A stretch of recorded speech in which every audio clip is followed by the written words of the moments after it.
In a quiet corner of suburbia, there was a man named Paul Donovan.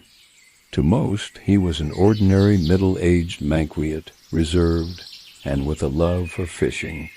Every weekend, he'd retreat to the peaceful shores of the local lake, where the world seemed to slow down and the chaos of life was left behind. But one Saturday, something happened that would shatter the calm. Something that would change Paul forever. At first it seemed like just another fish, but as Paul reeled it in, he realized this was no ordinary catch.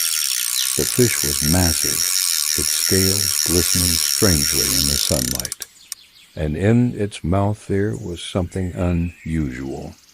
Mesmerized, Paul couldn't look away. Without thinking, he pulled the sphere free from the fish's jaws. It was warm to the touch, and in the silence of the lake, he swore he could hear a soft, rhythmic thumping, like a heartbeat. Later that night, Paul couldn't shake the feeling that something was wrong. He locked the sphere away, hoping it was just his imagination, but the unease lingered, growing stronger. It started with tapping, soft, wet sounds against the window. He thought it was just the wind, or perhaps his mind playing tricks. But it didn't stop. There was nothing outside. No one. Just the empty, silent street. Paul tried to convince himself it was nothing, that it was all in his head. But when he reached the kitchen, he found something that made his heart freeze. The box was open, the sphere was gone. The fish dead just hours ago was alive again, its body contorted, twisting as if it were being controlled. The veins inside the sphere had spread across the fish, across the counter, creeping like tendrils, reaching toward him. And then the eyes.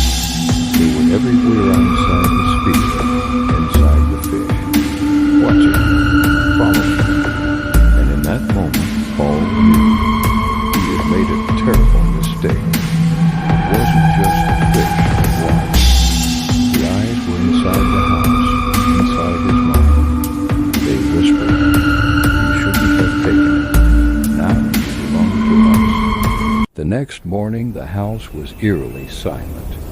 Paul Donovan was gone. His house was locked tight, the windows sealed. But on the kitchen counter, something remained. A strange, black-veined sphere. And in its reflection, something was standing behind you.